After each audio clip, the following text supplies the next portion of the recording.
Deja, you know what I mean? It's a Sunday. It's beautiful, beautiful, beautiful. Let's have a snack. Look at me. I opened this the other way around. Doritos. If you're having a snack, at least let it be a corn snack, you know? Out of all the snacks, this is my favorite snack. The sweet chili. All the other ones are for weird people.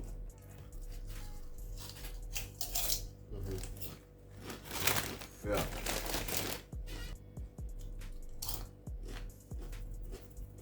So, this week, dietary speaking, it was a good week.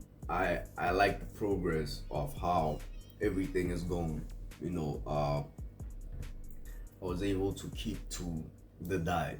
The only problem happened on Thursday when I was eating pies. The Thursday part, that was not true. That's not the only thing that I just ate. After taking that, right, I had beetroot on the side that I ate. And then on top of that, I had half of another pie on top of that. And on top of that, I ended up having a protein bar on the side, the Future Life, the one that I had today. So with that being said, that day I did not practice, or let me not say I did not practice. That day, one, I gave in into my gluttonous tendencies. I made the excuse of tomorrow is Friday and I need the calories and 1 2 and I gave in to that.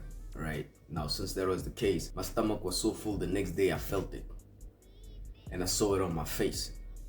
And one thing I can say is that brought me back. The excuse that I made brought me back some steps. It did not just distort my progress, but it brought me back because I started seeing it on my face that, wow, my face is puffy now, and I did not go according to the plan. And me making an excuse to go against the plan defeats the whole purpose, the whole point of the plan. And it's not just the plan. As I said, this diet that I'm on right now, it's not even just a diet. The way I'm eating right now is according to what the Holy Spirit told me, right?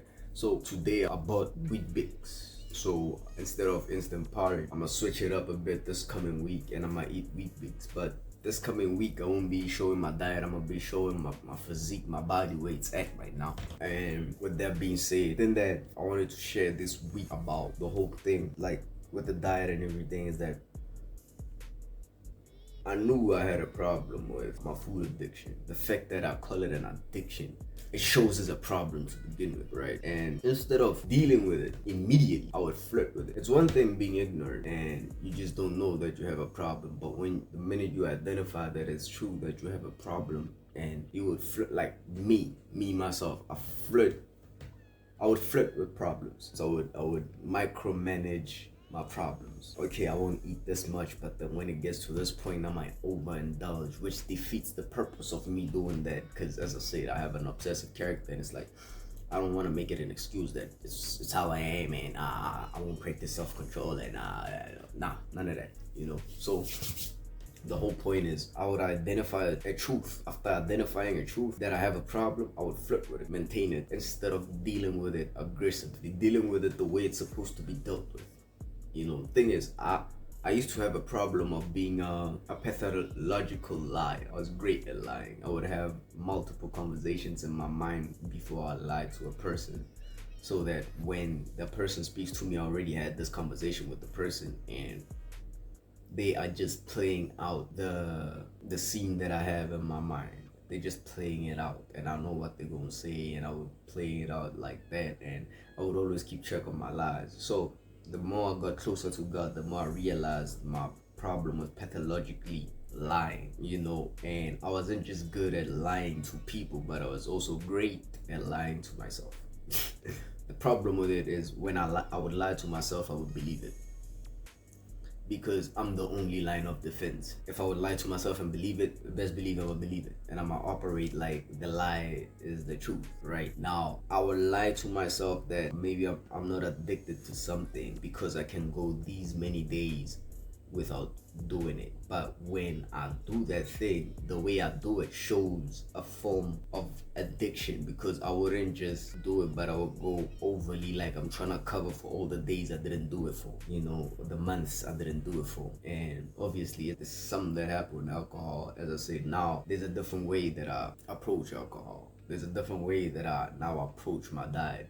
It's like same thing that happened with my diet, which is I would say I'm going to fast until this time, but then the minute I eat, after that time, what I eat was so overly filling. It's like a ritual of some sort, so there was that. Either way, the point that I'm trying to get to is that I would lie to myself, and then now it's after getting delivered by God from the spirit of lies, right? The thing that would happen is I would know the truth of a certain problem that I have and not follow through with the responsibility that comes with knowing the truth. I would partially be responsible for the truth that I know. As I said, micromanaging my problems instead of dealing with them immediately, aggressively. I wouldn't do that. What I would do, I would micromanage it. It's like I would make a deal with myself. Okay, Deja, you're not addicted to this thing, so to show that you're not addicted to this thing, you're going to go these many days without it so that you can do it then, right? Which defeats the whole point. It's like a drug addict relapsing to that drug every time after a couple, you know what I mean? So I didn't go all the way. Same thing with my food addiction. I didn't go all the way of like, you know what, from now on I'm gonna aggressively deal with this thing. I'm gonna get to a point where I eat to get full. I don't eat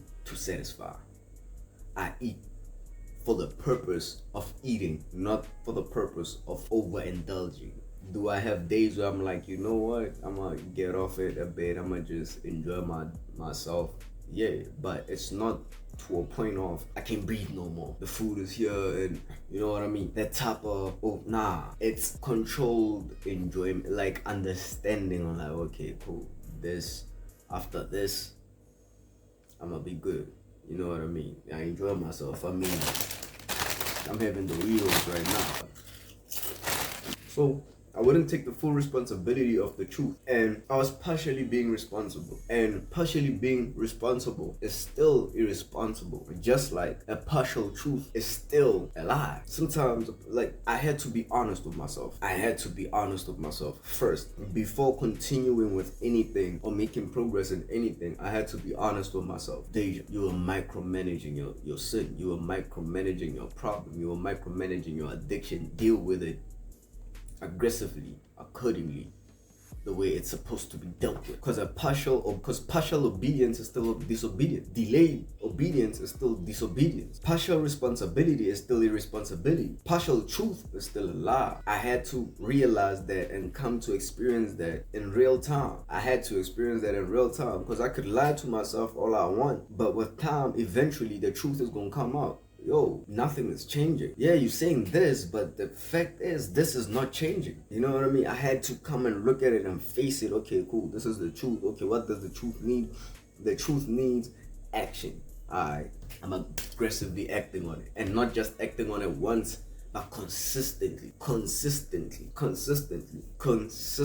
responsibility, being consistently responsible, being consistent about everything that happens around everything, being consistent, because it's easy to do it once, but you're dealing with it aggressively when you do it on a daily basis,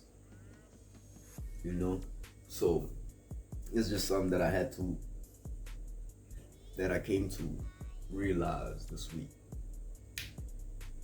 See you next time.